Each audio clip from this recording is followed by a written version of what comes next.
this is going to be relatively boring compared to our other stuff, but I think it's worthwhile. Biden met President Xi today at the White House, or no, in San Francisco, in Woodside, California.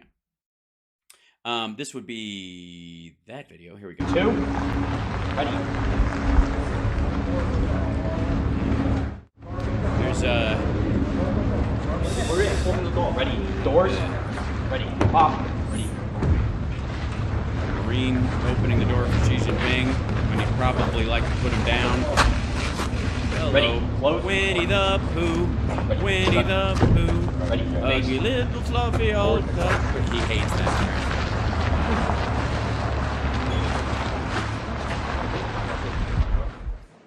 This is the table. They're just waiting for the bread course to come around. Everybody's belly's gurgling, you know.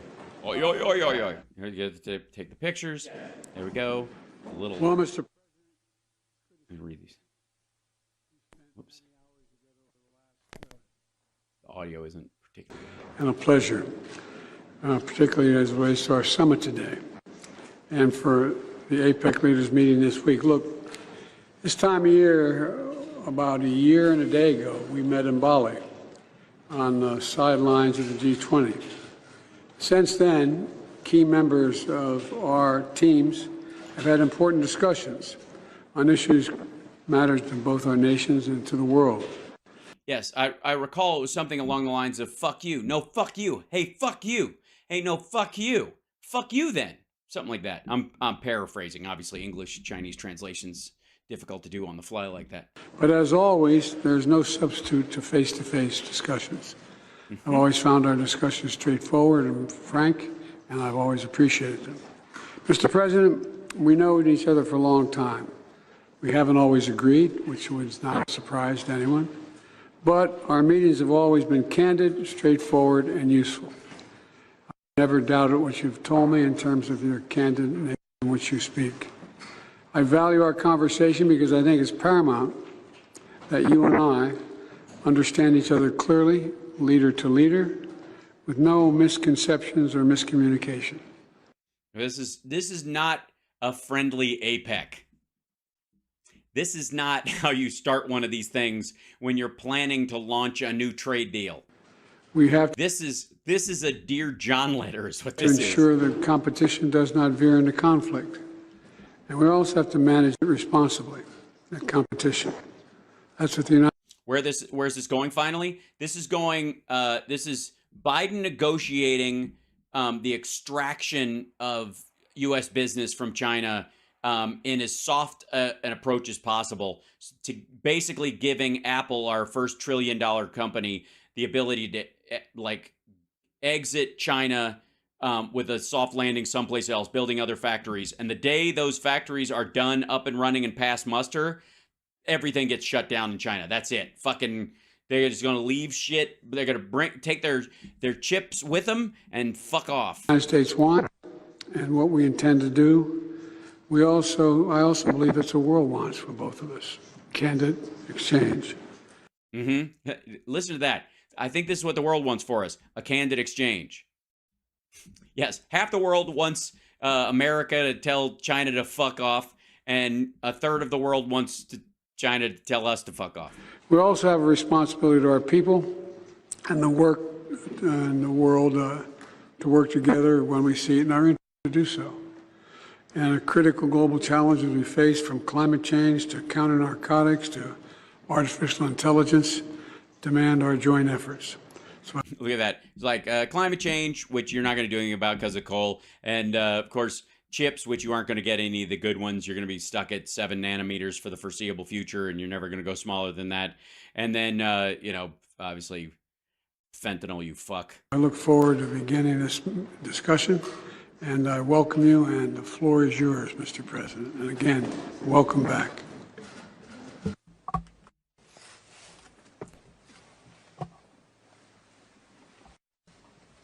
By the way, Forbes, excellent video quality, by the way. Just fan-fucking-tastic. Is this set on shit? Hold on. Yeah, that's the highest it goes. 480. Good job. Yeah, it's really, it really spared no expense. Mr. President, Good morning. Coming here, I think of your trip to China when But okay, first of all, the fucking split audio on this is aggravating. But let me tell you something. When I went to China and had a meeting with the propaganda ministry there, so that we could film in certain places, and I was very aware when we were sitting there, we were being corralled. I made it fun and I was joking around and trying to be friendly and just the host of the show. But I'm not fucking dumb. And I knew that we were there because they wanted us to believe we were going to have open, unfettered access to some shit, which meant exactly the opposite. That they were going to, all but drive us to the one thing they wanted us to see and put blinders on us so we didn't see anything else. That's what the fucking goal was. Otherwise, I wouldn't be meeting with the fucking propaganda ministry. Like, get the fuck out of here. But one of the things that stuck out to me was the female translator that worked with the propaganda minister spoke great English. She was lovely. Her hands were shaking the whole fucking time because she knew if she fucked up, the propaganda minister spoke English. Of course he did. Of course he speaks English. Fucking Oxford trained. But they did it through the translator to create this kind of like, rope-a-dope, let you think we're dumb Okies, or play on this idea that Americans think that if somebody doesn't speak English, they're stupid or some shit like that. And this poor girl was just writing, trying to, take down what he was saying and repeat what he was saying. And I could hear what he was fucking saying. And she was nailing it. But she was so scared that if we didn't respond to what he was saying the way he wanted us to respond, or it went off the rails, he was going to lay it at her fucking feet. And that pissed me off. I felt so fucking bad for her. I was like, I wanted to slip her a note and go, we'll fly out of here. We're going to shoot a segment where you can see what Oakland's like. Was the Vice President of China. We had a meeting. It was 12 years ago. I still remember our interactions very vividly. And it always gives me a lot of thoughts. Last time we met in Bali, you said it was a year and a day ago. A lot has happened since then. Yes, our economy has completely collapsed. Oh, there's a Biden presser soon? Okay. The world has emerged from the COVID pandemic, but is still under its tremendous impacts. The global economy is recovering, but its momentum remains sluggish. Industrial and supply chains are still under the threat of interruption, and protectionism is rising. Yeah. Did you hear that? Supply chains are still under pressure, and protectionism is rising. They are absolutely not. Supply chains have opened up all over the fucking place. It's just that the chain doesn't start in China anymore. All these are grave problems. No, not for us. The China-US relationship, which is the most important bilateral relationship in the world, should be perceived. No, I would say to a class of investor, possibly. The most important bilateral, and I guess you could spread it out because the EU is a bunch of different countries, but the US-EU is the most important bilateral relationship in the world. And envisioned in the broad context of the accelerating global transformations unseen in a century. It should develop in a way that benefits our two peoples and fulfills our responsibility for human progress. China-US relationship has never been smooth sailing over the past 50 years or more, and it always faces problems of one kind or another. Yes, and you are a problem of one kind and the other, all by yourself, Xi. Yet it has kept moving forward amid twists and turns. No, we did you guys a favor about 35 years ago, and ever since then, you've been kind of, slowly but surely raising the middle finger like it's been 30 years of this shit. And now you're at this point like, oh fuck, did you see that? Like, For two large countries like China and the United States, turning their back on each other is not an we'll jump to the news conference right afterwards, even if we're in the option. middle. It's not that long. It is unrealistic for one side to remodel the other, and conflict and confrontation has unbearable consequences for both sides. No, we can bear it. We're fine. I'm still of the view that major country competition is not the prevailing trend of current times and cannot Little Blinken bullshit. Bullshit. Yeah, go ahead. solve the problems facing China and the United States or the world at large.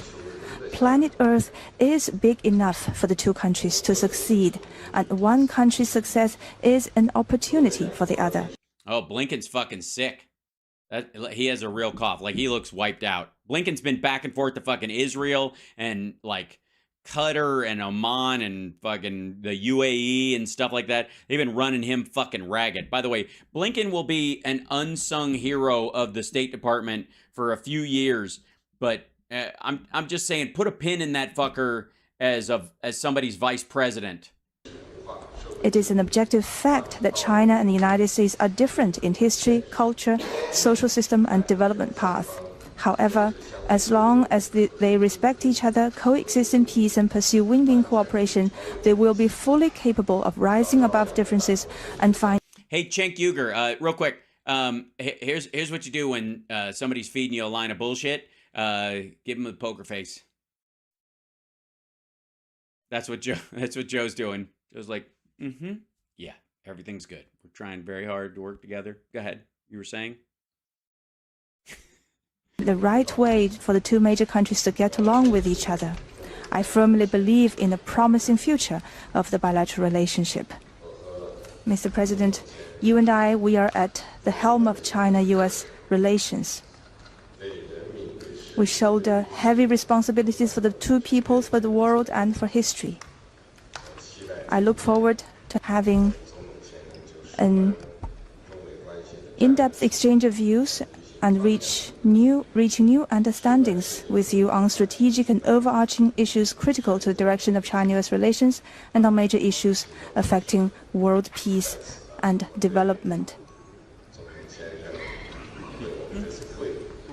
I wish to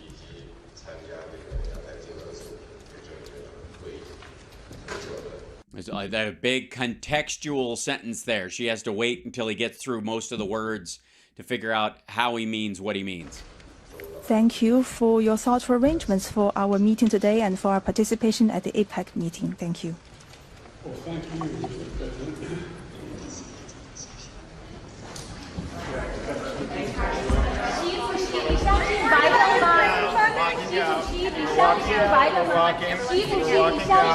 Thanks, guys. Thanks, press.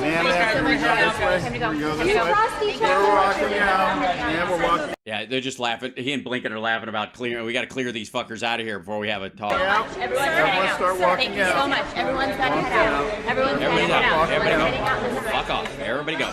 There you go. Beat it. Thank you. Thank you. Don't let the door hit you where the good Lord split you. Thanks very much. Okay, bye-bye. Okay, bye-bye. Thank you. Bye-bye. Oh, bye-bye. There you go. Bye-bye. Everyone's moving out. Yeah, poor Blinken, man. He's wiped out. Oh,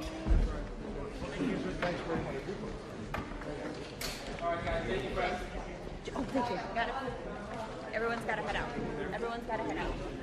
Everyone's got to head out. Everyone's got to head out. So I gotta say, maybe this is projection on my part because I fucking love the dude, but Biden's got that old CEO who doesn't take shit attitude in these particular situations. This is why the bipartisan negotiations that he's a part of and the business community, and the union stuff that he's a part of, all of that goes well because he's fucking good at it. That's why he ended up being the vice president. That's why Obama picked him as the point person on so many things, and why he was the leverage guy for the Senate to get stuff passed, because he knows how this shit goes. He knows how the other side tries to use it for politics and PR. He knows what stuff they'll push you through, and try to get you to accept when you have no interest in it whatsoever. And And he's seen enough bullshit. Me too. I'm a fucking stan. It's fucking Biden, man. Old-fashioned president. Thank you.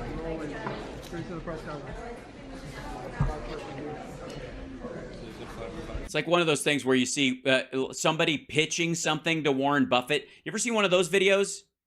You ever seen, you know what I'm talking about? You ever seen one of those things where like they take one of these old like billionaires and they like some dude's like, and if you do this and maybe crypto could build it, and they're sitting there going, mm-hmm. 1 second. Can I get a glass of water? Go ahead. Like, you know what I'm talking about? That it's exactly that. Oh, it's so fucking good. And they hate him for it.